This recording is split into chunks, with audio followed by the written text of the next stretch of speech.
Hello everyone, welcome to examination classes. मेरा नाम है अजय गुप्ता। आप सभी को नव वर्ष की हार्दिक शुभकामनाएं। आप अपने जीवन में खुश रहें, स्वस्थ रहें, मस्त रहें, क्योंकि कहते हैं ना, जिसकी मस्ती जिंदा है उसकी हस्ती जिंदा है। तो आइए शुरू करते हैं आज की class.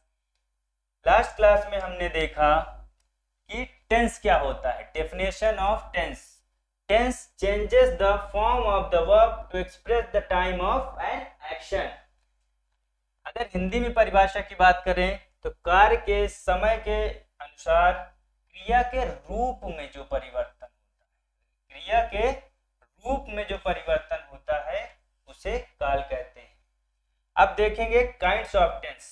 Kinds of tense, there are three kinds of tense. First is present tense, जिसको हिंदी में कहते हैं वर्तमान काल। सेकंड इज पास्ट टेंस, जिसे इंग्लिश में हिंदी में कहते हैं भूतकाल। और थर्ड है फ्यूचर टेंस, जिसे हिंदी में कहते हैं भविष्य काल। उसके बाद हमने देखा सब काइंड्स ऑफ प्रेजेंट टेंस। यहाँ पे प्रेजेंट, पास्ट और फ्यूचर तीनों के फोर सब काइंड्स होते हैं। फर्स्ट जैसे यहाँ पे present indefinite tense, second present continuous tense, third present perfect tense and fourth present perfect continuous tense.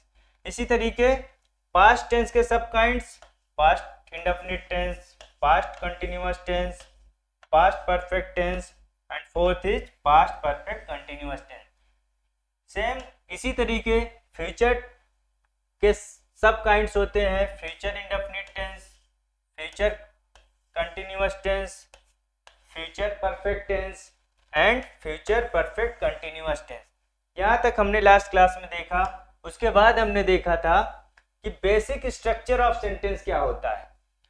मतलब अगर किसी सेंटेंस को क्रिएट करना है, उसे हिंदी से इंग्लिश में ट्रांसलेट करना है, तो उसमें बेसिकली क्या क्या चीज़ें चाहिए होती हैं।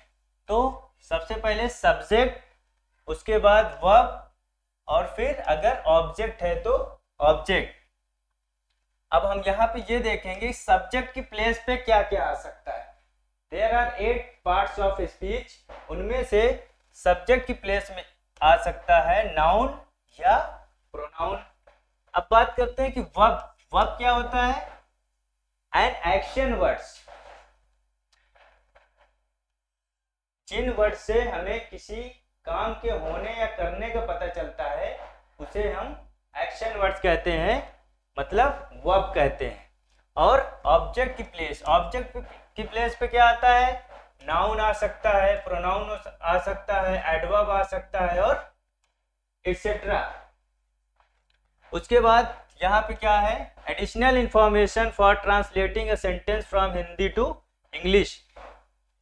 सबसे पहले जब हम यहाँ पे सेंटेंस को ट्रांसलेट कर रहे होंगे हिंदी से इंग्लिश में, तो हमें पता होना चाहिए कि सिंगुलर सब्जेक्ट्स क्या होते हैं और प्लूरल सब्जेक्ट्स क्या होते हैं।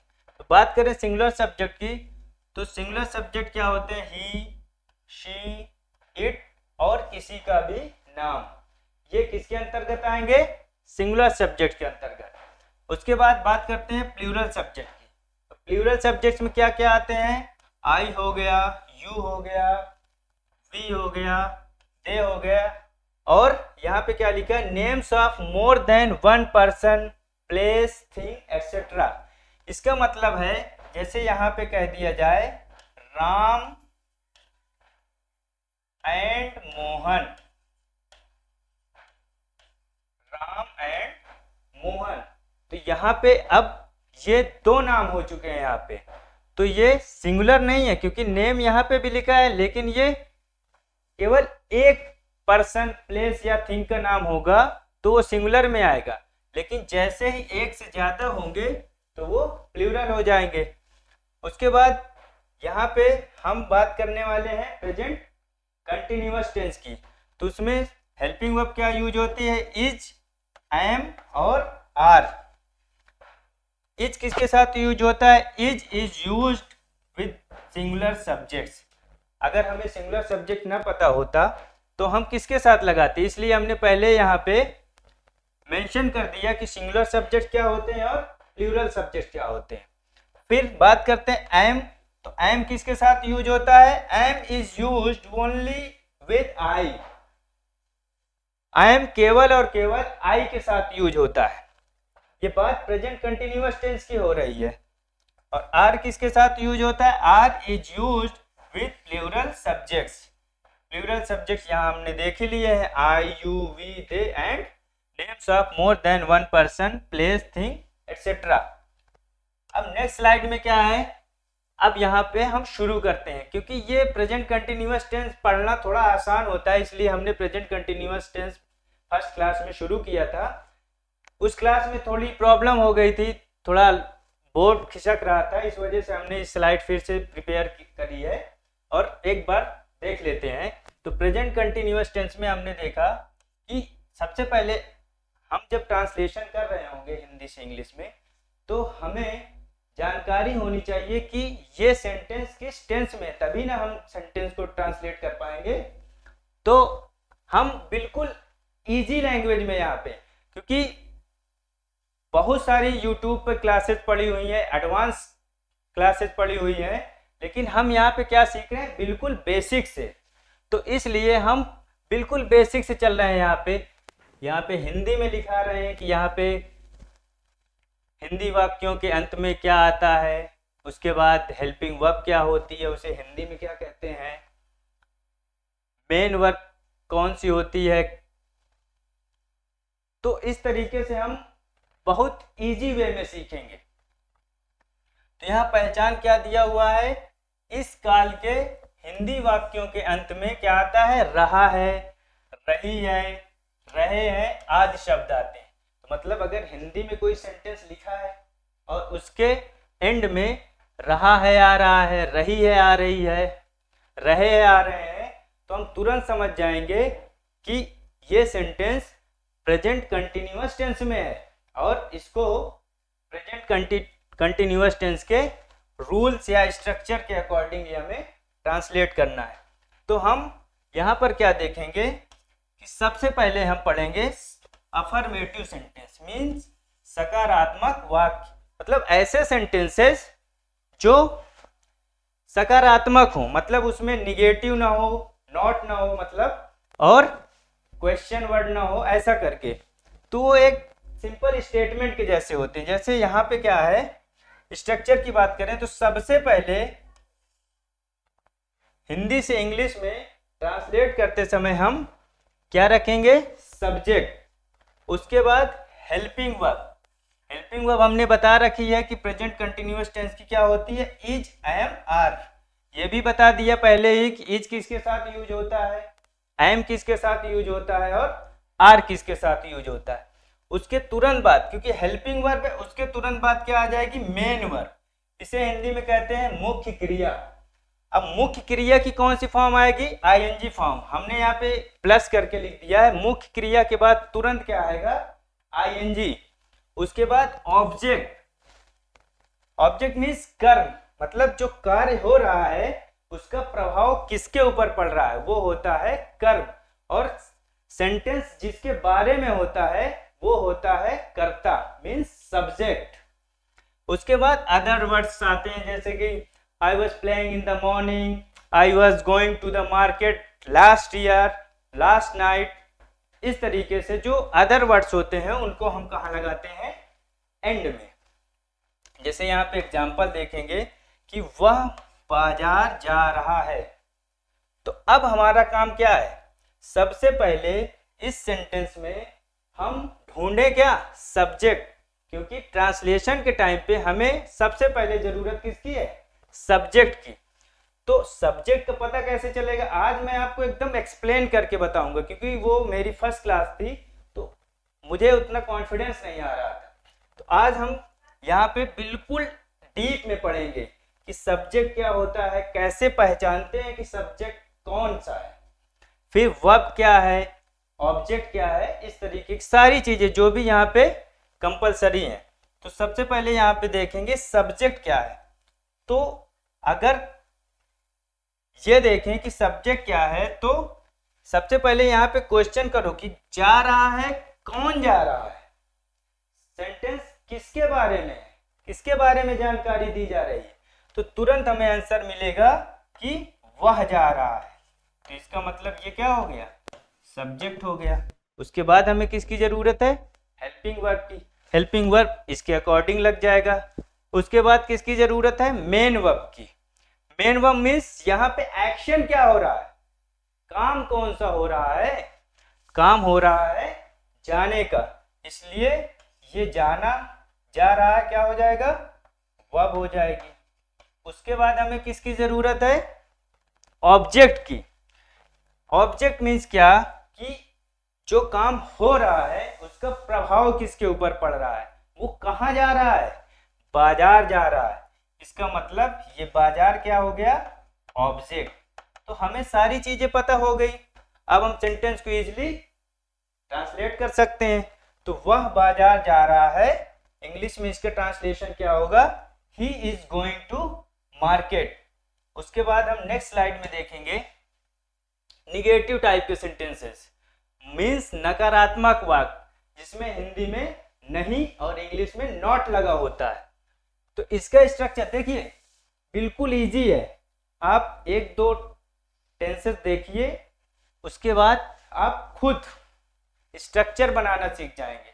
मैं केवल आप लोगों को हेल्पिंग वर्ब और फॉर्म ऑफ वर्ब बताऊंगा, उसके बाद आप लोग खुद से ये स्ट्रक्चर क्रिएट करना सीख जाएंगे, खुद से इस तरीके के सेंटेंसेस को ट्रांसलेट करना सीख जाएंगे। बस एक दो क्लासेस आप देखिए, उसके बाद आप खुद ब खुद ट्रांसलेशन करना सीख जाएंगे। तो सबसे पहले कोई भी ये जो सेंटेंसेस होते हैं इसमें अफर्मेटिव और निगेटिव में सबसे पहले किसकी जरूरत होती है, सब्जेक्ट की। उसके बाद helping verb, helping verb present continuous में क्या यूज हो रही है, इज, एम, आर। उसके बाद तुरंत क्या आएगा, नॉट, क्योंकि सेंटेंस कैसा है, निगेटिव। उसके बाद यहाँ पे ये टाइप नहीं हो पाया, टाइपिंग मिस्टेक है, यहाँ पे आएगा मेन वर्ब, मेन वर्ब की आईएनजी फॉर्म। उसके बाद आएगा ऑब्जेक्ट, फिर अदर वर्ड्स। एग्जाम्पल से समझते हैं। तो सबसे पहले हमने क्या आइडेंटिफाई करना सिखाया, सब्जेक्ट। तो इसमें कौन पढ़ रहा है, तुम पढ़ रहे हो, तुम क्या हो गया, सब्जेक्ट हो गया। एक्शन क्या हो रहा है, पढ़ने का, मीन्स पढ़ना क्या हो गया, वर्ब हो गया। क्या पढ़ रहा है, किताब पढ़ रहा है, ये क्या हो गया, ऑब्जेक्ट हो गया। मेनली हमें किसकी जरूरत है, सब्जेक्ट, वर्ब और ऑब्जेक्ट की, यही ना। तो इसका ट्रांसलेशन क्या हो जाएगा, you are reading a book. You, उसके बाद यू के साथ हेल्पिंग वर्ब क्या आती है, आर, क्योंकि ये कैसा सब्जेक्ट है, प्लूरल सब्जेक्ट। और प्लूरल सब्जेक्ट के साथ हमने बताया कि प्रेजेंट कंटिन्यूअस टेंस में हेल्पिंग वर्ब कौन सी यूज होगी, आर। उसके बाद क्या आएगा, मेन वर्ब की आईएनजी फॉर्म। तो रीडिंग, उसके बाद क्या पढ़ रहा है, किताब पढ़ रहा है। कितनी किताब, एक किताब, इसलिए क्या है, ah, you are reading a book. उसके बाद बात करते हैं अफर्मेटिव सेंटेंस। यहाँ पे भी टाइपिंग मिस्टेक है, अफर्मेटिव सेंटेंस, ये अफर्मेटिव सेंटेंस फिर से आ गया है, इसको स्किप करते हैं। यहाँ पे होना चाहिए इंट्रोगेटिव सेंटेंस, ये टाइपिंग मिस्टेक है। यहाँ पे क्या आएगा, इंट्रोगेटिव सेंटेंस।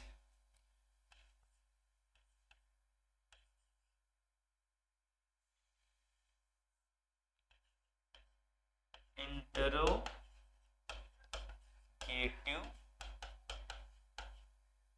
सेंटेंस मीन्स प्रश्नवाचक वाक्य। बात करते हैं प्रश्नवाचक वाक्य की। तो इसका स्ट्रक्चर क्या हो जाएगा, इसमें क्या होता है, हेल्पिंग वर्ब सब्जेक्ट से पहले आ जाती है। तो सबसे पहले क्या आएगा, helping verb is, am, are. उसके तुरंत बाद क्या आएगा, सब्जेक्ट। अगर सेंटेंस में नहीं है तो नॉट लगा देंगे।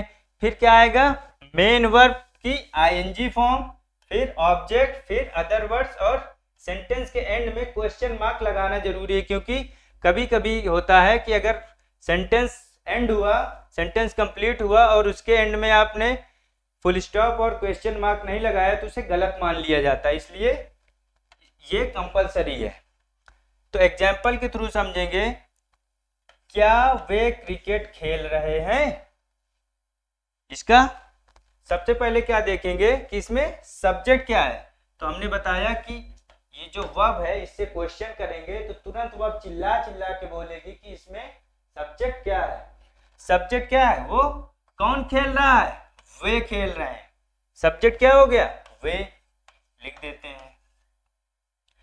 फिर एक्शन क्या हो रहा है? खेलने का। इसका मतलब ये क्या है? वर्ब।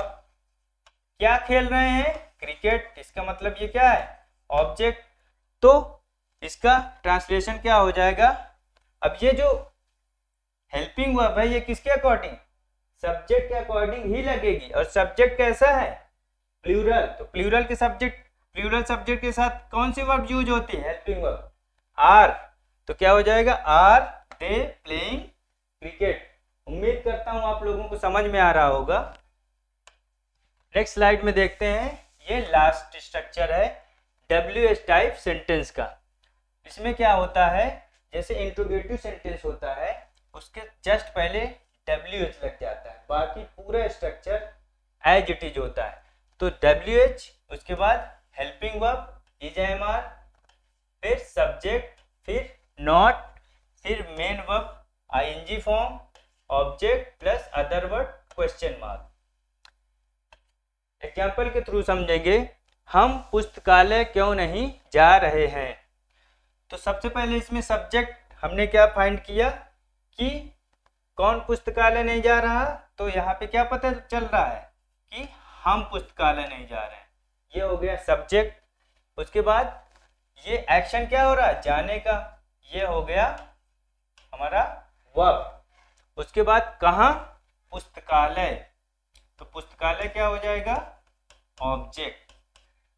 बस कुछ करना नहीं होता इसमें। स्ट्रक्चर जैसे जैसे कहता जाए वैसे वैसे आप यहाँ पे जैसे मैथ्स में वैल्यू पुट करते हैं ना, वैसे वैसे इसमें वैल्यू पुट करते जाइए, आपका सेंटेंस इजीली ट्रांसलेट हो जाएगा। और एक बार आप लोगों ने टेंस सीख लिया, यकीन कीजिए एक बार आप लोगों ने अगर टेंस सीख लिया तो इंग्लिश सीखना बिल्कुल इजी हो जाएगा, क्योंकि हर जगह टेंस की ज़रूरत पड़ती है। अगर आप इंग्लिश लैंग्वेज सीखना चाहते हैं, इंग्लिश लैंग्वेज सीखने की दिल में उम्मीद है, दिल में हौसला है, तो उसके लिए आपको टेंस जानना ही होगा, क्योंकि जब हम बोलते हैं तो उसमें टेंसेस का ही यूज होता है। तो इसलिए आप बिल्कुल बेसिक से हम समझा रहे हैं, आप टेंस को सीख लीजिए, उसके बाद फिर एडवांस लेवल पे भी पढ़ाई होगी। लेकिन सबसे पहले बेसिक से बिल्कुल ऐसे समझिए कि हमें कुछ आता ही नहीं है। अगर आ भी रहा है आप लोगों को तो आप क्लास को पेशेंस रखकर देखिए, हो सकता है कुछ नई चीजें मिली, क्योंकि होता है हमको कितना भी आ रहा हो लेकिन सामने वाला कोई कुछ बता रहा है तो उसको सुनना आना चाहिए। आप उसको सुनिए, उससे क्या होता है कि हो सकता है कि वो कोई ऐसी चीज बता दे जो हमको मालूम ही ना हो। इसलिए आप बिल्कुल इसको बेसिक से हम सब बता रहे हैं, इसको देखिए। तो यहाँ पे सबसे पहले हमें क्या यूज करना है? WH। तो WH में हमने बताया था कि क्या होता है? when, why, what। W means और H मीन्स होता है, यहाँ पे हमने लिखा था, इसका मतलब क्या होता है? why, when, where, इस टाइप के जो क्वेश्चन वर्ड्स होते हैं। और H का मतलब क्या होता है? how, how many,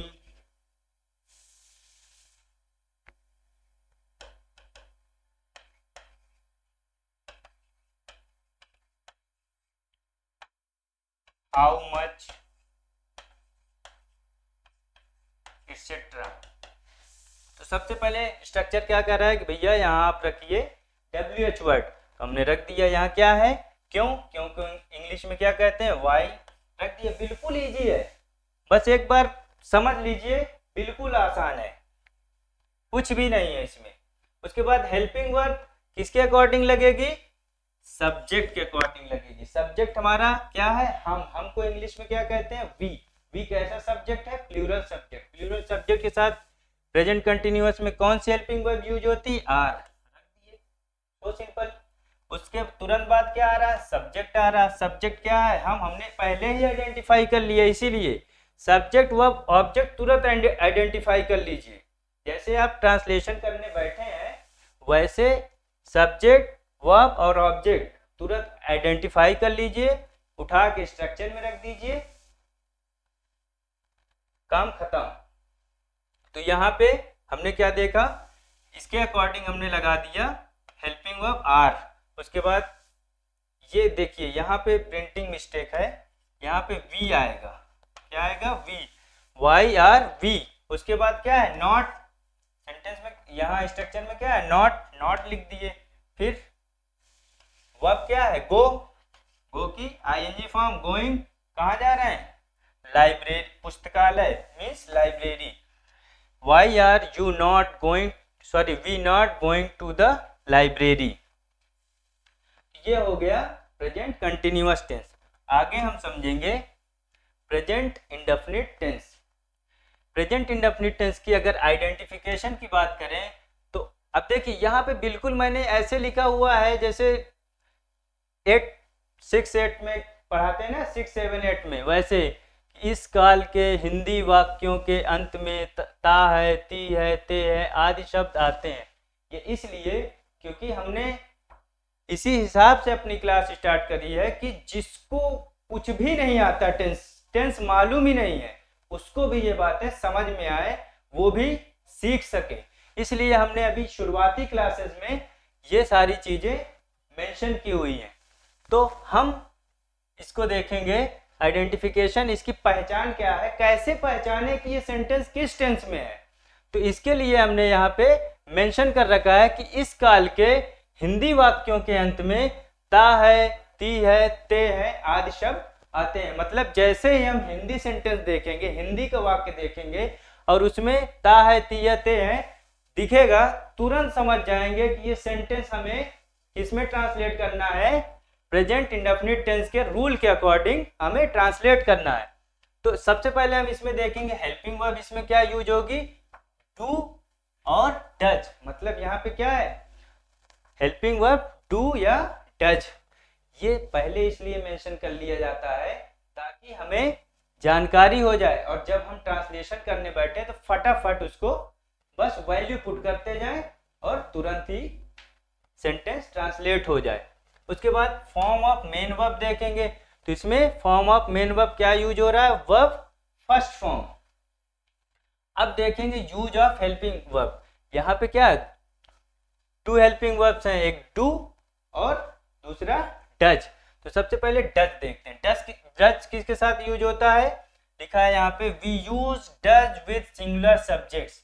अब फिर हमने यहाँ पे मेंशन कर रखा है कि सिंगुलर सब्जेक्ट कौन कौन, इसलिए ऐसा इसलिए क्योंकि अगर आप बार बार उनको देखेंगे कि ये होता है तो वो चीज़ें आपको रट जाएंगी। तो यहाँ पे इसलिए हमने मेंशन कर रखा है कि सिंगुलर सब्जेक्ट कौन कौन से होते हैं, ही, शी, इट और किसी का भी नाम। दुनिया में जितनी भी चीज़ें हैं हर किसी का कोई ना कोई नाम है, उसे ही हम नाउन कहते हैं। तो यहाँ पे क्या है, कोई भी नाम होगा तो वो भी सिंगुलर सब्जेक्ट है, उसके साथ हेल्पिंग वर्ब यूज होगी डज। बात करते हैं डू की। यहाँ पे क्या लिखा, we use do with plural subject. पिछली क्लास में हमने देखा कि प्लूरल सब्जेक्ट क्या होते हैं, आई, यू, वी और दे।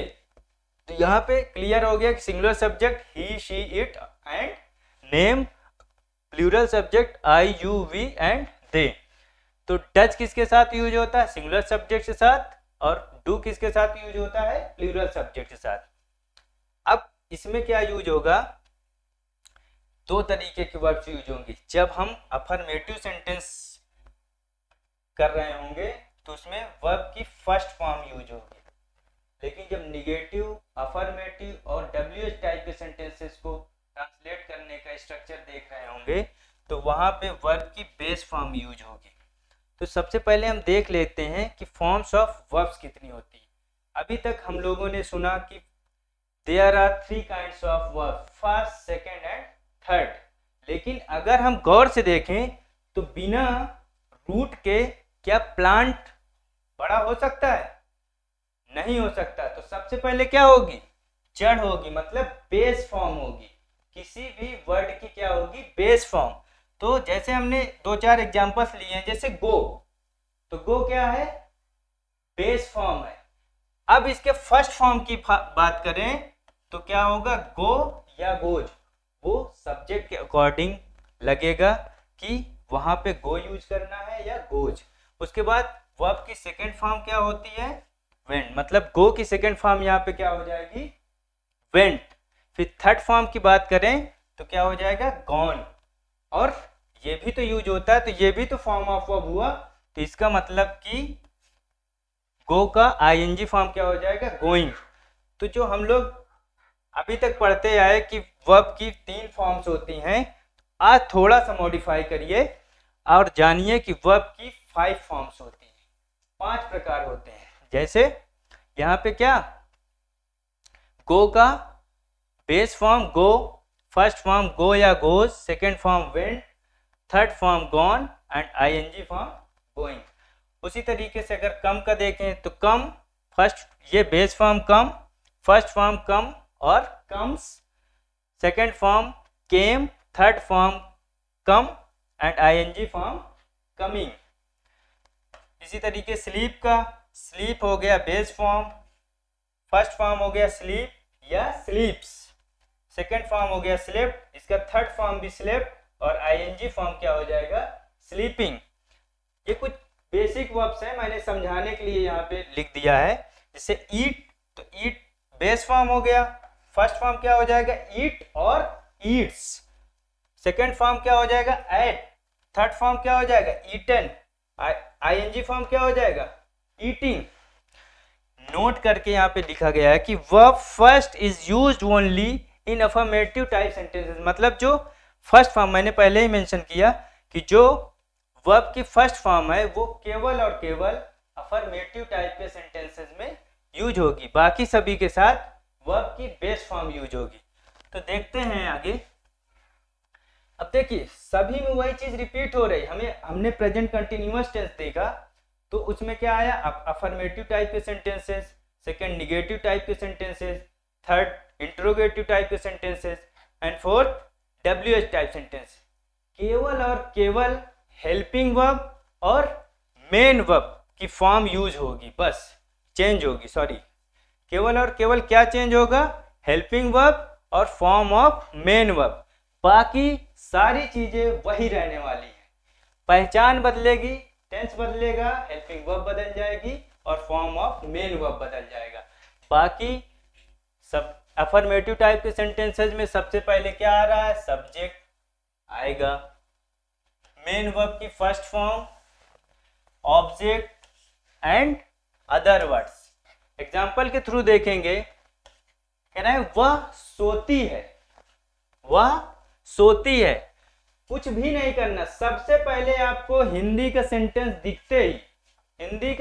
दिखते ही आप लोग आइडेंटिफाई करिए कि इस सेंटेंस में सब्जेक्ट क्या है, मेन वर्ब क्या है और ऑब्जेक्ट क्या है। अब यहाँ पे हम देखेंगे कि ये सोने का जो काम हो रहा है, जो एक्शन हो रहा है, जो वर्ब है, वो कौन कर रहा है? मतलब ये सेंटेंस किसके बारे में बता रहा है? सबसे पहले हम सब्जेक्ट, वर्ब और ऑब्जेक्ट को आइडेंटिफाई करते समय देखेंगे कि सब्जेक्ट क्या है इसमें। तो यहाँ पे सब्जेक्ट हमने देखा कि वो क्या है? वह, ठीक है। उसके बाद अब क्या देखेंगे? Main verb. मेन वर्ब इसमें क्या है? सोना, मतलब ये क्या हो गया? Main verb. अब ऑब्जेक्ट है आगे स्ट्रक्चर में, लेकिन इस सेंटेंस में ऑब्जेक्ट नहीं है, कोई बात नहीं, जो होगा उसी को तो ट्रांसलेट करेंगे, अदर वर्ड्स नहीं है, कोई बात नहीं। तो हम सबसे पहले क्या लिखेंगे? बस अब इसकी इंग्लिश लिख देना है। पहले आइडेंटिफाई कर लिए, हिंदी में आइडेंटिफाई किए सब्जेक्ट, वर्ब और ऑब्जेक्ट, उसके बाद उसकी इंग्लिश लिख देना, बस, कुछ है ही नहीं। टेंस इज नथिंग, बस हमको ये स्ट्रक्चर आ जाए। और हेल्पिंग वर्ब और फॉर्म ऑफ मेन वर्ब पता हो जाए बस। तो हम वही तो कर रहे हैं, सीखने की कोशिश कर रहे हैं, बिल्कुल बेसिक से सीख जाएंगे। 2-3 क्लासेज होंगी, उसके बाद हम एक यहाँ पे एक बना देंगे चार्ट, उसमें लिख देंगे कि इस टेंस की हेल्पिंग वर्ब ये है, मेन वर्ब ये है। आप अपने आप बनाना सीख जाएंगे स्ट्रक्चर। बस अफर्मेटिव नेगेटिव यहाँ पे भी फिर टाइपिंग मिस्टेक है, इंट्रोगेटिव और WH टाइप सेंटेंसेस, बस यही करना है, कुछ है ही नहीं। तो सबसे पहले हम अफर्मेटिव टाइप सेंटेंस देख रहे हैं, तो ये हमने इसको ट्रांसलेट कर दिया, वह सोती है, शी स्लीप्स। अब निगेटिव टाइप के सेंटेंस को देखेंगे। इसका स्ट्रक्चर क्या है? सब्जेक्ट, वही तो सभी में रहता है, सब्जेक्ट सबसे पहले। अफर्मेटिव और निगेटिव में क्या आता है? सबसे पहले सब्जेक्ट, उसके बाद हेल्पिंग वर्ब। इसमें हेल्पिंग वर्ब क्या यूज हो रही है? Do, does. देखिए अफर्मेटिव सेंटेंस में ये तो एक्सेप्शन है, एक प्रेजेंट इंडेफिनिट और दूसरा पास्ट इंडेफिनिट। इसमें क्या होता है, जो अफर्मेटिव टाइप के सेंटेंसेस होते हैं उनमें हेल्पिंग वर्ब नहीं यूज होती है।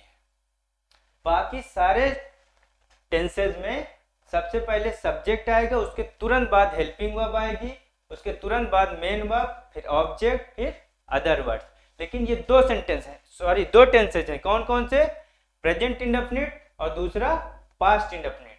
तो यहाँ पे हमने देखा कि निगेटिव सेंटेंस में सबसे पहले स्ट्रक्चर में क्या है? सब्जेक्ट, फिर डू डज, ये क्या है? हेल्पिंग वर्ब, उसके तुरंत बाद क्या आएगा? नॉट, मतलब हेल्पिंग वर्ब और मेन वर्ब के बीच में नॉट आएगा। फिर क्या आएगा? Main verb. अब यहाँ पे देखिए मेन वर्ब की कौन सी फॉर्म? Base form. हमने पहले वहां पे नोट करके लिखा दिया कि जो वर्ब की फर्स्ट फॉर्म होगी वो केवल और केवल अफर्मेटिव सेंटेंस में यूज होगी। अब यहाँ पे कौन सी फॉर्म यूज होगी? वर्ब की बेस फॉर्म। फिर उसके बाद क्या आएगा? ऑब्जेक्ट, और उसके बाद क्या आएगा? Other words. ठीक है, देखते हैं। हमारे सामने क्या है? हिंदी में एक सेंटेंस है, आप बिल्कुल फ्री माइंड होके समझिए, एकदम ऐसा समझिए कि हम बिल्कुल नई चीज सीख रहे हैं, इसमें कुछ है नहीं। सबसे पहले हम हिंदी के सेंटेंस को रीड करेंगे। क्या लिखा है? राकेश पानी नहीं पीता है। तो इसके सबसे पहले टाइप ऑफ सेंटेंस को समझना होगा कि ये किस टाइप का सेंटेंस है, अफर्मेटिव है, निगेटिव है, इंट्रोगेटिव है या WH टाइप सेंटेंस। तो जैसे ही नहीं दिखेगा तो हम समझ जाएंगे कि ये निगेटिव टाइप का सेंटेंस है, उसका स्ट्रक्चर हमारे माइंड में रिकॉल होगा। अगर हम पहले से पढ़े हैं तो उसका स्ट्रक्चर क्या होगा? हमारे माइंड में रिकॉल होगा। तो यहाँ हम क्या देख रहे हैं कि ये निगेटिव टाइप का सेंटेंस है और इसका स्ट्रक्चर है subject plus helping verb do does, उसके तुरंत बाद नॉट, मेन वर्ब की base form, object plus other words.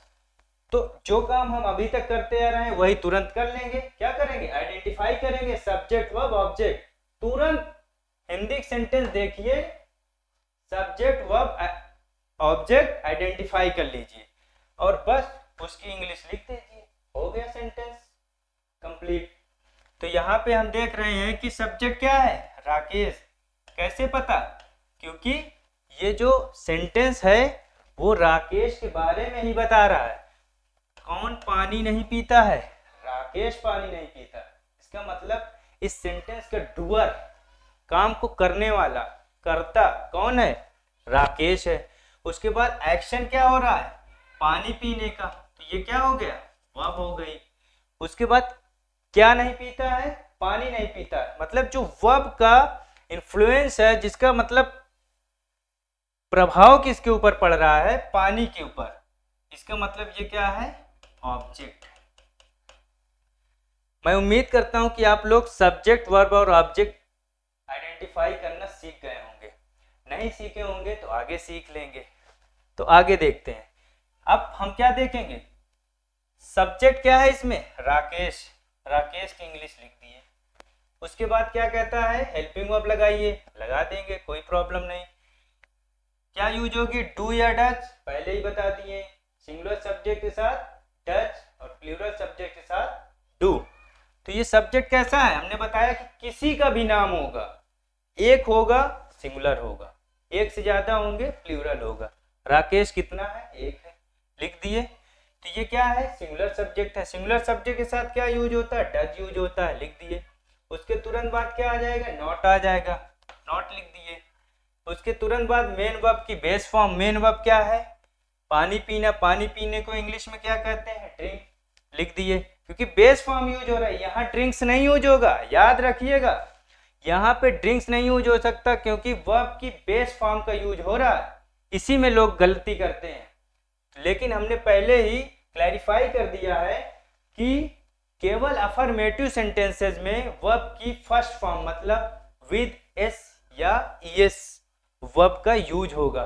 बाकी निगेटिव, इंट्रोगेटिव और डब्ल्यूएच टाइप सेंटेंसेस में वर्ब की बेस फॉर्म यूज होगी, मतलब विदाउट एस या ईएस। तो यहाँ पे क्या हो गया? ड्रिंक। उसके बाद तुरंत क्या आ रहा है? ऑब्जेक्ट। ऑब्जेक्ट क्या है? पानी, लिख दिया। Water. Rakesh does not drink water. ये सेंटेंस इंग्लिश में ट्रांसलेट हो गया। कोई प्रॉब्लम नहीं होगी? प्रॉब्लम बस आप लोग इस वीडियो को एंड तक देखिए और इन रूल्स को एक बार आप क्या करिए, एक नोट्स बना लीजिए। अगर आप डेली वीडियो देखते हैं और आप सीखना चाहते हैं, अगर आपको इंग्लिश लैंग्वेज सीखना है तो आपको टेंस सीखना ही पड़ेगा। ये क्या है? परम सत्य है। तो इसलिए मैं कहूँगा कि अगर आप लोग डेली क्लासेस देखते हैं तो एक नोट्स बना लीजिए, उसमें ये चीज़ें आप नोट डाउन करते जाइए। और मैं इस क्लास के एंड होने से पहले कुछ सेंटेंसेज आपको हिंदी में दूंगा, आप उसको इंग्लिश में ट्रांसलेट करके कमेंट बॉक्स में टाइप करना होगा। ऐसे वन, पूरा हिंदी और इंग्लिश दोनों नहीं लिखना, केवल इंग्लिश लिखना है। जैसे 5 सेंटेंसेस मैंने दिया तो वहाँ पे 1 इंग्लिश में जो ट्रांसलेशन हुआ उसको टाइप कर दीजिए, फिर 2, ऐसे करके आप करेंगे तो इससे क्या होगा? आप अगर क्लास देख रहे हैं, ठीक है, आप इससे कुछ सीख रहे हैं, उसके बाद आप अप्लाई करेंगे, खुद से करेंगे, तो आपको चीज़ें जल्दी से सीखने में मदद मिलेगी। तो इसलिए मैं तो कहूँगा कि आप लोग जो एज अ होमवर्क देंगे उसको आप जरूर से जरूर करिएगा और कमेंट बॉक्स में टाइप कर दीजिएगा। अब हम देखेंगे यहाँ पे इंट्रोगेटिव टाइप के सेंटेंस को। यहाँ ये गलती से टाइप हो गया है, तो यहाँ पे स्ट्रक्चर देखेंगे। सबसे पहले हमने बताया ना हेल्पिंग वर्ब में क्या होता है, देखिए अफर्मेटिव और निगेटिव में पहले सब्जेक्ट आता है, ठीक, सॉरी नो सही। उसके बाद इंट्रोगेटिव में सबसे पहले क्या आती है? हेल्पिंग वर्ब आती है, मतलब सब्जेक्ट के पहले इसमें हेल्पिंग वर्ब आ जाएगी। तो इसमें हेल्पिंग वर्ब क्या यूज हो रहा है? डू या डज। उसके बाद क्या होगा? सब्जेक्ट, फिर मेन वर्ब। मेन वर्ब की कैसी फॉर्म? बेस फॉर्म, फिर ऑब्जेक्ट, फिर अदर वर्ड। उसके बाद सेंटेंस के एंड में क्या लगाएंगे? Question mark. देखिए एक गलती यहाँ पे भी है, यहाँ हमको क्या लगाना चाहिए था? Question mark. नो सॉरी, ये निगेटिव सेंटेंस था। उसके बाद एग्जाम्पल समझेंगे। क्या तुम किताब नहीं पढ़ते हो? ये है इंट्रोगेटिव टाइप का सेंटेंस। क्या तुम किताब नहीं पढ़ते हो? तो सबसे पहले हमने क्या कहा? आप हिंदी के सेंटेंस को देखते ही उसमें 3 चीजें आइडेंटिफाई कर लीजिए, सब्जेक्ट, वर्ब एंड ऑब्जेक्ट। इस सेंटेंस में हम देखेंगे कि क्या नहीं पढ़ते हो? किताब नहीं पढ़ते हो, तो ये क्या हो गया? ऑब्जेक्ट। कौन किताब नहीं पढ़ता? तुम नहीं पढ़ते, ये हो गया सब्जेक्ट। और काम क्या हो रहा है? एक्शन क्या हो रहा है? पढ़ने का। इसका मतलब ये क्या है? वर्ब है। अब इसको हम क्या करेंगे? ट्रांसलेट करेंगे। इसका ट्रांसलेशन आया नहीं तो हम खुद से बताएंगे। यहाँ पे ये टाइप नहीं हो पाया शायद, तो यहाँ पे हम क्या करेंगे? सबसे पहले क्या है? हेल्पिंग वर्ब किसके अकॉर्डिंग लगेगी? सब्जेक्ट के अकॉर्डिंग। सब्जेक्ट कैसा है? प्लूरल है। प्लूरल सब्जेक्ट के साथ कौन सी हेल्पिंग वर्ब यूज होगी? डू। लिख दीजिए डू। उसके तुरंत बाद क्या आ रहा है? सब्जेक्ट, सब्जेक्ट क्या है? यू, यू लिख दिए। उसके बाद क्या आ रहा है? मेन वर्ब, मेन वर्ब क्या है?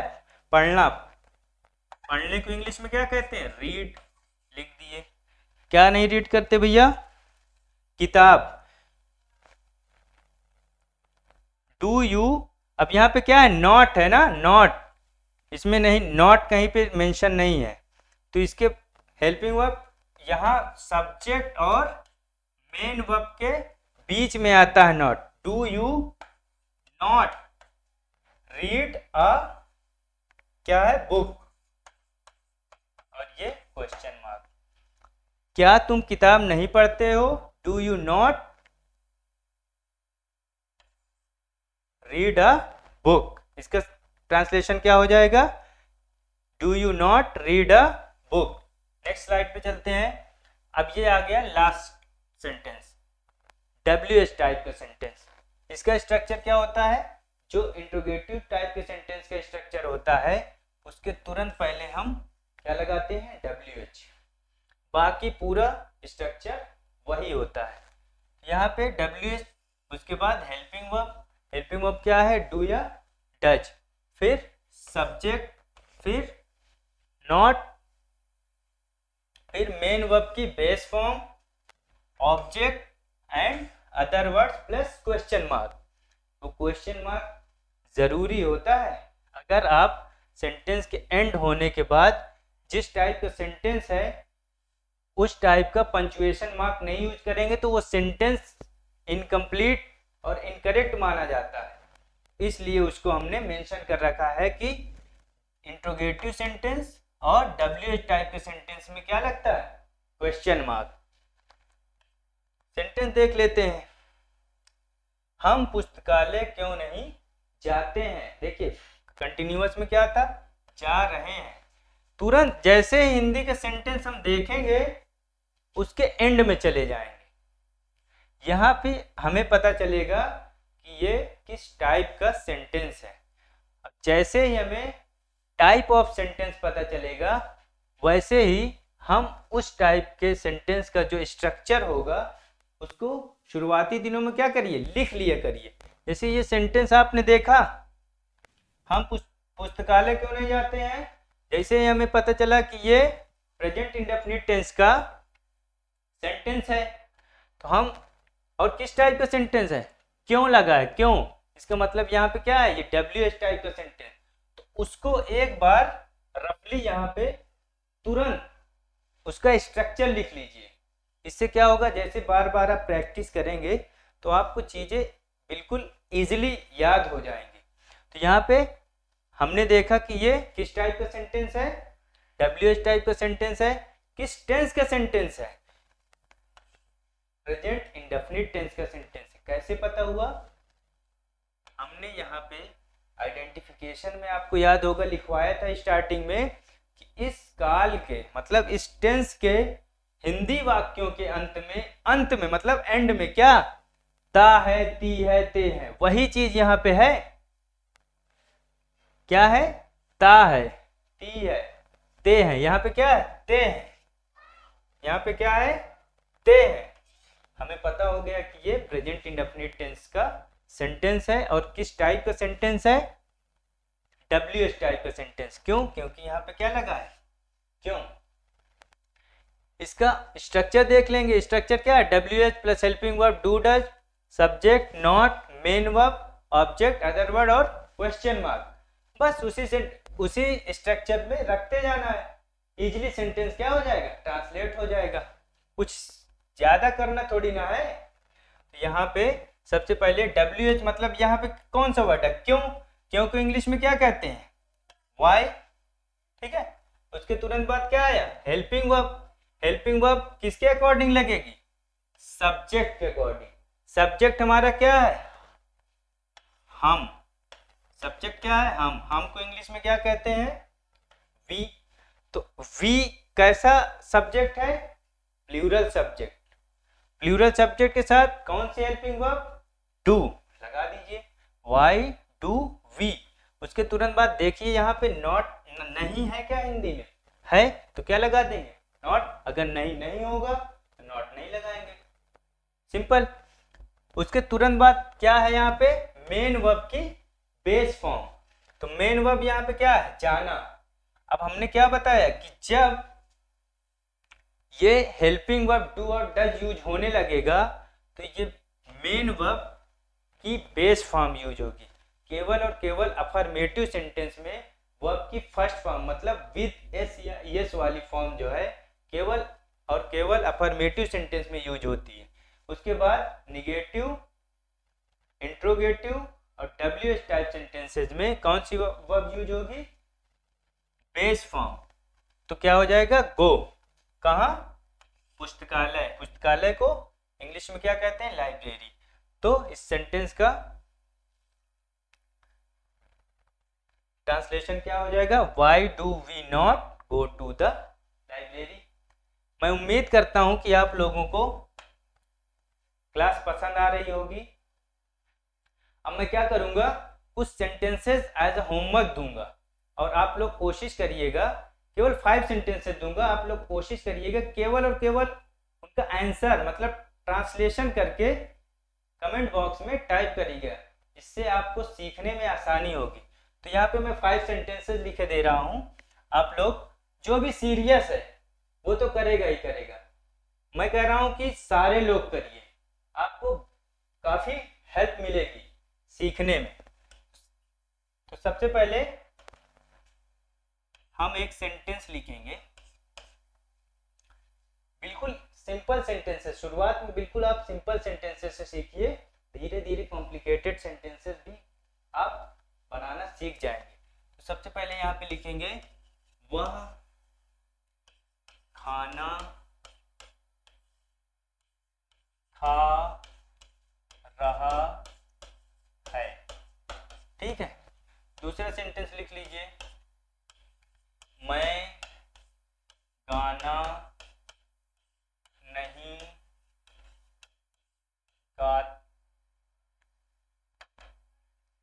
गाता हूँ। तीसरा सेंटेंस हो जाएगा, क्या तुम बाजार नहीं जा रहे हो, क्या तुम बाजार नहीं जा रहे हो। चौथा सेंटेंस देख लेते हैं, वह अपनी बहन के साथ मुंबई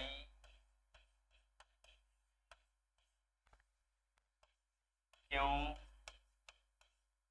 नहीं जा रहा है। और लास्ट सेंटेंस है, वे दिल्ली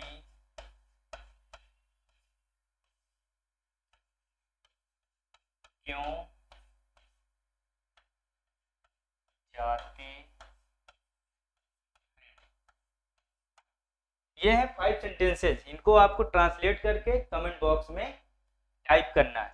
ये यहाँ पे अपनी बहन के साथ का एक मैं हिंट दे देता हूँ, यहाँ पे क्या हो जाएगा, विद हिज सिस्टर। क्या हो जाएगा, विद हिज सिस्टर। बाकी सारी चीजें वैसे ही हैं। तो that's all for today class. मैं उम्मीद करता हूँ कि आप लोगों को क्लास पसंद आई होगी। आप लोग ज़्यादा से ज़्यादा क्लास को शेयर करिए, लाइक करिए, कमेंट करिए और हमारा हौसला अफजाई करिए। Thank you for today class.